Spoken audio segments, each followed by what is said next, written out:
Naging kayo? Oo naman, syempre, long distance relation kami, 6 months. 6 months kayong magkarelasyon, LDR, 8 months. 8 months. Oo. So, anong naging problema? Bakit wala na ba kayo? Palagi kaming kapag may mga problema kami, and then siya palagi yung nagba-block sa akin. And then, syempre, siguro para sa akin is masakit din kasi long distance relationship kami. Gusto ko lang din na na i-ano niya ako, yung prangkahin, yung ganun. Binablock ka pero ina-unblock ka. Oo, ina-unblock niya naman ako. Magbigay ka ng situation, anong klaseng problema ang meron kayo na pinakamabigat para sa'yo? In my case is about financial. Sa financial Financial. status. Yes. Ikwento mo, paano ba nangyari? Kasi from the start ng relationship namin, March 10. Yun na, the first month, nagbigay na agad ako ng, yun nga,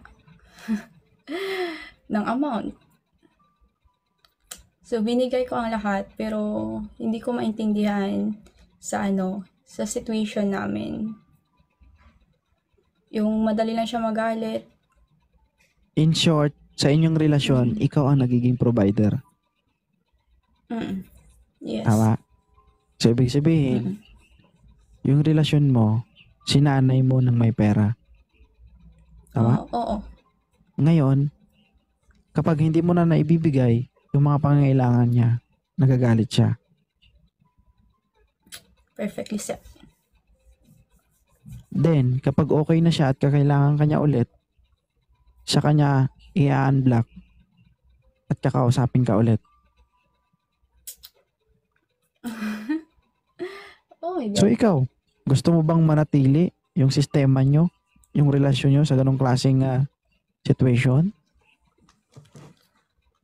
Actually, ilang beses ko na din nasabi sa kanya na maghiwalay na kami. Yung kasi, yung nangunguna yung yung pagmamahal ko sa kanya. Binuhos ko lahat. Walang question doon. Yung ganun. Walang question sa pagmamahal mo sa kanya. Bakit? Naibibigay mo nga lahat eh. 'Di ba? Dahil mahal mo siya. Ang tanong, Kaya nga, mahal ka ba niya? yun na nga. Yun na nga yung hindi ko Meron dalawang maintindihan. klaseng pagkagusto. Pwedeng gusto ka niya dahil mahal ka niya, o gusto ka niya dahil gusto ka niyang makuha, o gusto niyang makuha yung mga kailangan niya. Sa tingin mo, asan ka doon sa dalawa? Base sa ko naman, sa pagtingin ko naman sa kanya, is maano lang siya sa akin kapag may gusto lang siya. Ganito Daya. No. Iba kasing mundo natin ngayon. No. Merong taong totoo. Merong taong nagpapanggap na totoo dahil may kailangan sa'yo. Okay? Kung mahal ka ng isang tao, bilang isang babae, kahit hindi ka kompleto, mahal ka. Alam nyo guys, kahit hindi ka sabihan I love you ng partner mo, kung binibigyan ka ng oras, pagpapahalaga, sapat na yun. Para lang masabing mahal ka niya. Kasi hindi enough yung sabihin mo lang na I love you too. Hindi nagbabase doon eh. Para lang masabi mo na mahal ka ng partner mo. Paano mo malalaman Oh my God. na mahal ka ng partner mo? Makikita mo yan sa effort. 'Di ba? Effort niya. Effort niya kung paano kayo mag-grow parehas. Effort niya para maiparamdam sa'yo na mahal ka niya. Hindi nabibili ng pera ang pagmamahal. Kahit bulag ka pa, kung mahal ka niya, mahal ka niya. Kahit may kulang sa'yo, kung mahalaga siya sa'yo, kahit may kulang sa'yo, kung mahalaga ka sa kanya, mahalaga ka. Kaso nga lang, mahalaga ka lang kapag may pera ka. Mali eh. Para sa mga boys, girls, sa mga boys, guys, no, tayo dapat yung naghihirap para sa mga babae. Hindi yung babae ang naghihirap sa atin. Okay lang naman sa akin sana yun. Yung the main reason is, ano kasi siya, yung mahilig siya magmura. Wala naman ako may ginagawa. Grabe siya magmura. Ako nagmumura din ako, guys. Totoo lang. Ayoko maging malinis, no? Sa sobrang galit ko, pag hindi ko napigilan yung sarili ko, nagmumura ako. Pero, ito lang masasabi ko. Kapag dumating ako sa point na ganun na ako, marunong ako humingi ng sorry sa partner ko. Hindi siya ganyan. Kapag, sa akin lang gusto ko lang sabihin, kapag ako lumagpas na ako sa limitation ko at hindi ko na maintindihan yung mga pinagsasabi ko, nagbablock ako. Pagpahingin ko yung sarili ko. Kapag okay na ako yung kakausap. I-unblock ko, ako yung mag-chat, ako yung tatawag. Kapag okay na kami, hihingi ako ng sorry. Ako guys, hindi ako perfecto. Iba-iba tayong klaseng tao. Sabi ko talaga, pag nagmura ako guys, ibig sabihin, hindi na normal yung galit ko. Sobra-sobra na. At pag naramdaman ko na sa sarili ko na sobra-sobra na ako mismo, no, yung naglalaylo. Pag alam ko nang masakit na yung mga pinagsasabi ko, tatahimik na ako. Papahinga na ako. Kapag okay na ako, sana ako magsasalita ulit. Ganun ako. Pero sa part ng partner mo,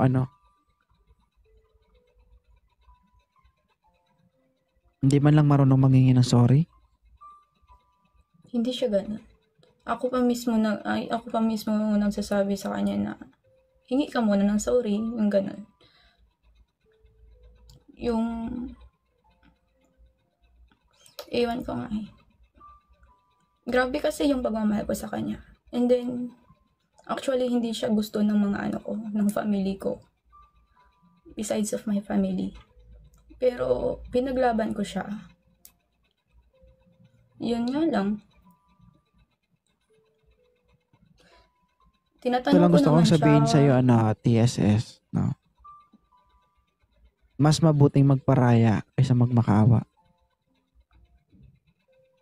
Hindi ka linta para dumikit dun sa taong hindi makita yung effort mo at ang ginagawa mo para sa taong mahal mo.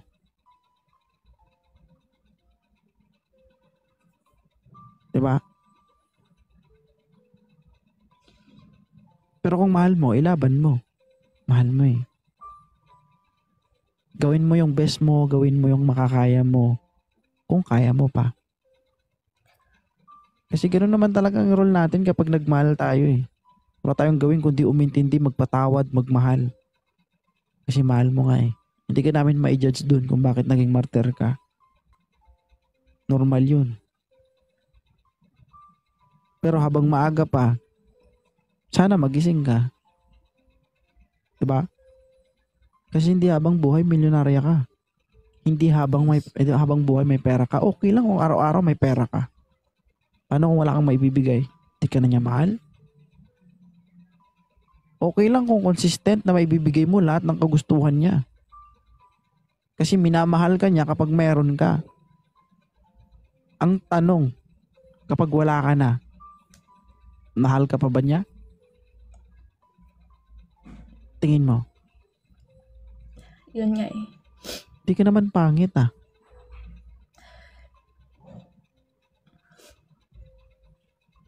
LDR kayo. LDR Bakit? kami. Pinakitaan ka ba niya ng embutido?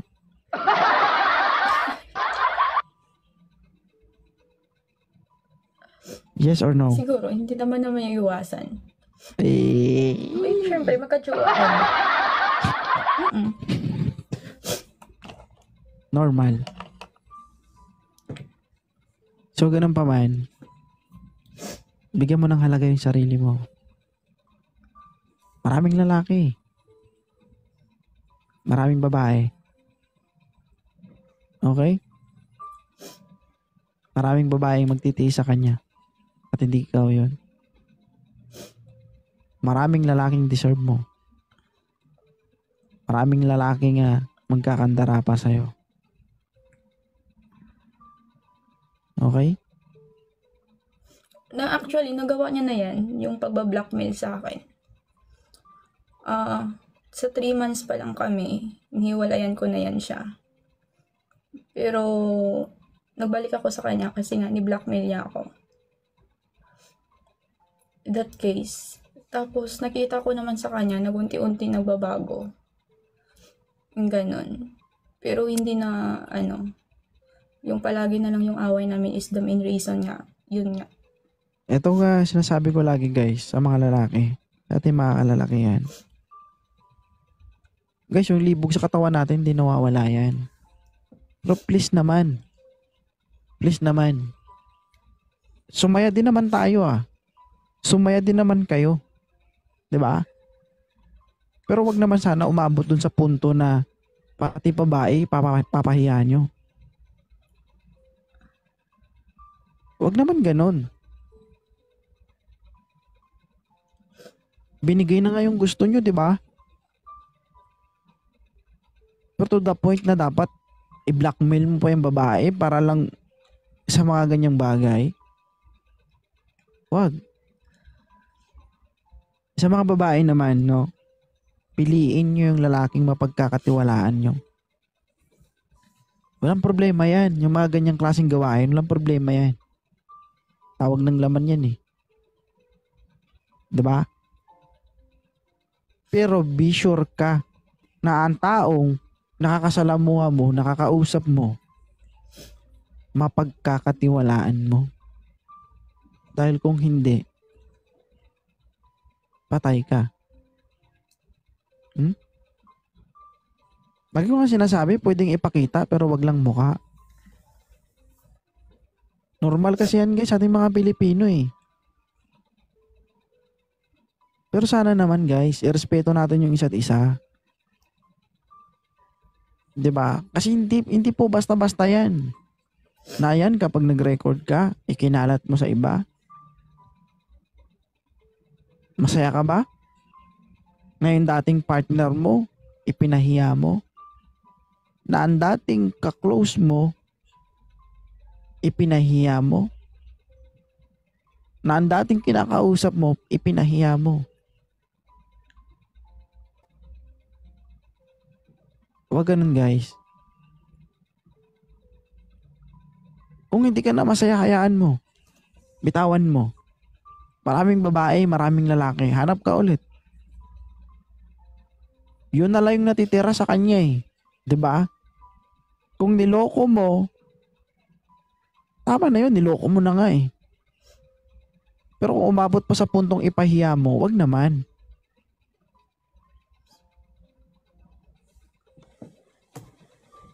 Diba? Inubos mo na lahat sa kanya eh. Binigay niya na nga yung puri niya eh. Ibinigay niyo na yung pagkababae niya. Tapos ipapahiya mo pa. Wag naman. Tayo mga lalaki guys. Kapag hindi na tayo masaya, bitawan nyo na.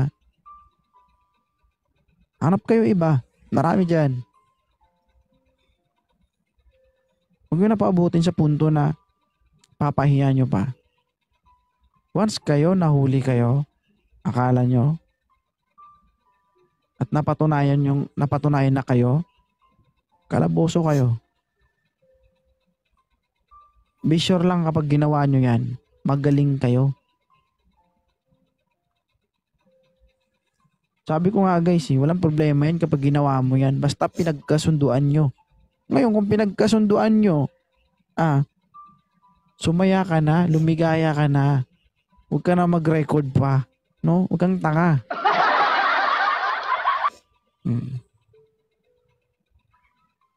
So, anong gagawin mo? Ilaban mo o hahayaan mo?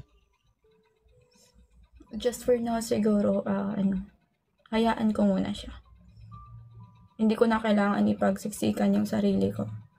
Because so many times na pinaglaban ko din siya.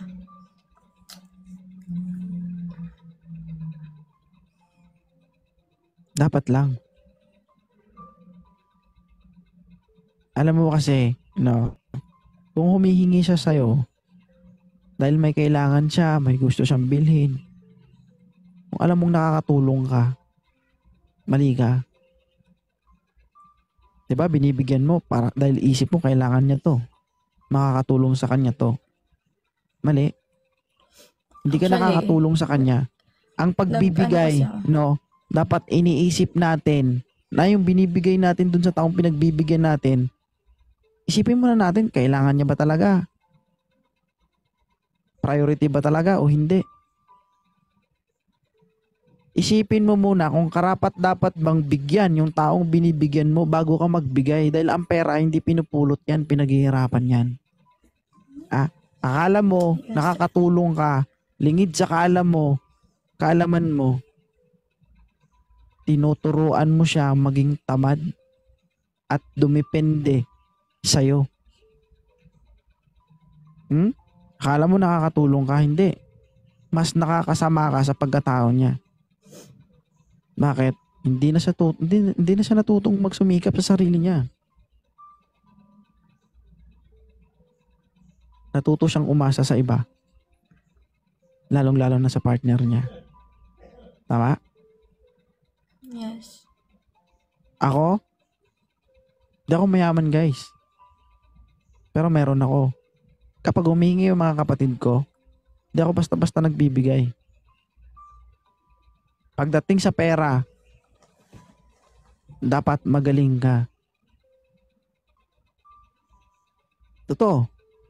Dahil kung hindi ka magaling humawak ng pera, kahit 1,000,000 yan, mauubos yan. Sabi ko sa mga kapatid ko, maghirap kayo. Paghirapan nyo. Papasok lang ako sa inyo kapag alam ko ng kailangan nyo. Dapat ganon. Bakit yung ginagawa sa kanila yon? Kasi gusto kong maranasan nila yung naranasan ko. Matutunan nila yung diskarte ko. Hindi ko sila binibigyan, hindi porket na hindi ko sila binibigyan, nagdadamot ako. Hindi. Dinidisiplina ko sila. Tinuturuan ko sila sa alam kong mas maganda para sa kanila. Makikita ko naman yan kapag kailangan nila eh. Pero kapag alam kong hindi, wala silang makukuha sa akin. Pero pag alam kong karapat dapat silang bigyan, tulungan, nandyan ako, hindi ako nawawala para sa mga kapatid ko.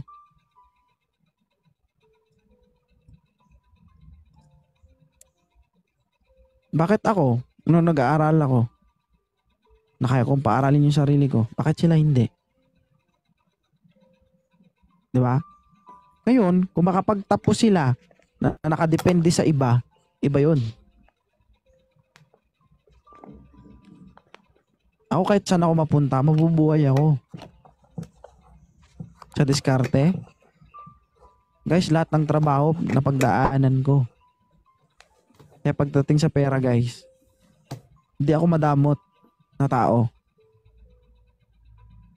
May disiplina lang pagdating sa pera. Day, ang pera, pinaghihirapan yan. Hindi basta dapat binibigay yan. Diba? Ano ka ba? Mayaman ka ba? Hindi naman. Hindi ka mayaman. That's the point. Napakabata mo pa. Hindi dapat yan yung priority mo. Ang priority mo, no? Ilang taon ka na ba? 29. 29 years old ka na. Hindi, wala ka pang asawa. Dapat at the age of 35, 40, stable ka na. May bahay lupa ka na, may kotse ka na. Ayahay ka na. Yun dapat yung iniisip mo. Hindi yung boyfriend mo. Okay? Dapat Siguro, magkaroon ka ng nagkamali goal lang ako. para sa sarili mo. Magkaroon ka ng target, no? Na dapat maabot mo pagdating ng panahon na kakailanganin mo. Huwag mo muna isipin yung ibang tao. Kung gusto mo mag-boyfriend ka.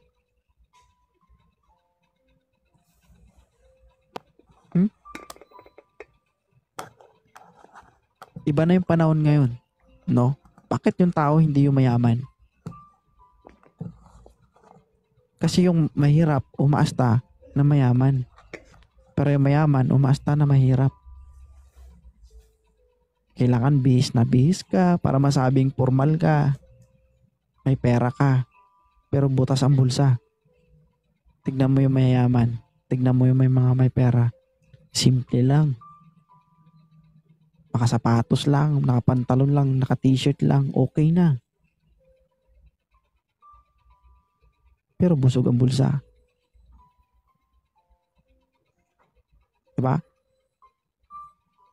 Sa edad mo, wala ka dapat pinagpaplanuhan kung dapat yung future mo. Tindihan mo? Yes. Ako ma'am, hindi ako madamot na tao. Alam ng mga taong nakakilala sa akin yan. Pero para sa sarili ko, para gagastos ako ng kung ano-ano, hindi ako ganun. Kapag alam kong hindi ko kailangan yan. Hindi ko kailangan bilhin yan.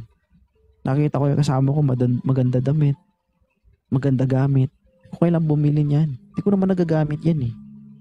Magkaiba yung needs sa wants. Wants mo Siguro. yun. Binili mo lang dahil gusto mo. 'Di ba? Binigay mo sa kanya yun dahil gusto mo. Pero hindi niya kailangan yun. Kagustuhan niya lang yun.